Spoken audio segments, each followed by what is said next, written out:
So, are you tired of just trying to get an equal position when you play black?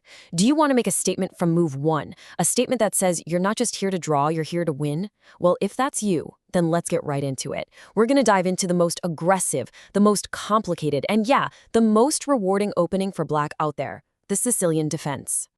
I mean, that's the big question, right? Especially when you're on the black side of the board. So many openings are just about, being solid, being safe. But there's one opening that just chucks that whole idea right out the window. It's not about building a wall. It's about starting a fight. And it creates these incredibly rich, complex games. And this quote right here, it absolutely nails it. Think of it like this. Playing the Caro-Kann is like building an impenetrable castle and just daring your opponent to attack you. But playing the Sicilian, that's like kicking down their front door and starting a brawl in the living room. It's a totally different energy.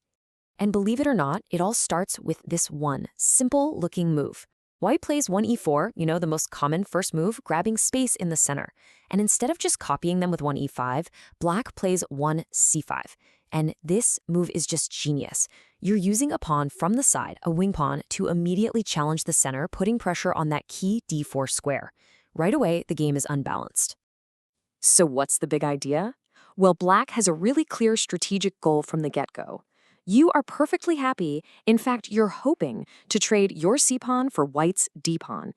And you might be asking, why is that a good deal? Well, because after that initial trade, you'll often end up with two pawns in the center to white's one.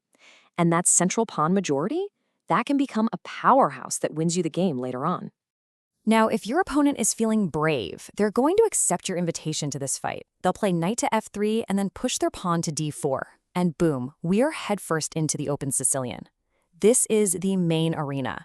It's a deep, dark, theoretical forest where all the biggest battles happen. Honestly, this is where the fun really begins. And once you're in that arena, you've got options, different fighting styles. First up, you've got the king of them all, the Najdorf, which starts with the move 5a6. People call it the Rolls-Royce of openings, and for good reason. It's super sophisticated, it's incredibly flexible, and it was the main weapon for guys like Bobby Fischer and Garry Kasparov. It just gives black so many different ways to play the position. Or maybe you prefer the dragon with 5g6. With this move, you put your bishop on g7, and it just becomes this absolute monster, a long-range sniper that slices across the entire board. These games get insanely sharp, often leading into the famous Yugoslav attack, where both sides are just throwing everything they have at the other person's king in a mad race to get checkmate first. It's wild. Then you've got the Scheveningen, with the move 5e6. This one's a bit more solid. Black sets up this compact little pawn structure in the center, a small center, which is really tough to break down. But don't think solid means passive. Not at all. As the Scheveningen player, you have to be constantly watching out for white's signature kingside pawn storm, the cuirass attack.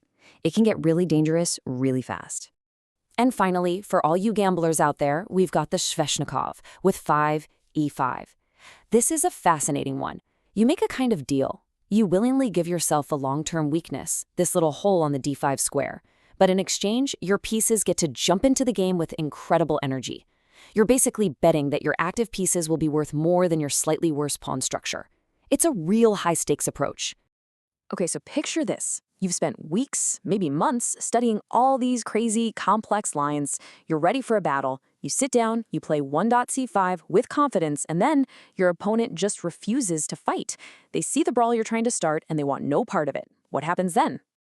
Well, that's when you have to enter the world of the anti-Sicilians. These are all of white's attempts to dodge that big, theoretical main event. Instead of walking into the arena with you, they try to pull you down some quiet side alley, hoping to get you into a type of game that you haven't prepared for, where their own pet line gives them a slight edge. And each of these little detours has its own personality, right? The Alpin tries to build a big, classical pawn center.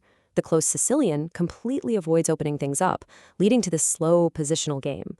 And the Grand Prix attack? That's just a straight-up punch to the face, an immediate attempt to storm your king. You got to be ready for all of them. To really understand the soul of the Sicilian, it really helps to compare it to its main rival, the Caro-Kann defense.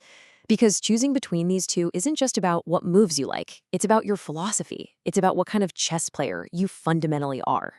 And this just lays it out perfectly. The Sicilian is all about embracing risk, jumping into complexity, and always playing for that counterattack to win, even if it means you might get crushed sometimes.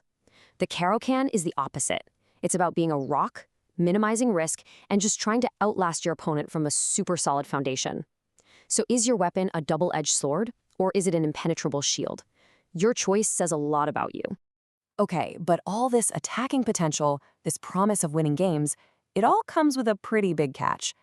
And that brings us to the biggest challenge of playing the Sicilian, the heavy price you have to pay for all that power.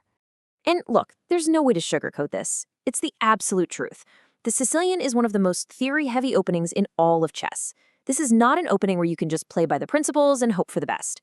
If you want to wield this weapon, you have to sit down and do the homework. A lot of it. The margin for error is just razor thin. In these kinds of sharp positions, one wrong book move, even if it's move 15 or 20, can be instantly fatal. Your whole position can just collapse. If you go into one of these lines unprepared against someone who knows their stuff, they will crush you. It's that simple. Knowing the theory isn't just a good idea, it's a matter of survival. So here's the bottom line.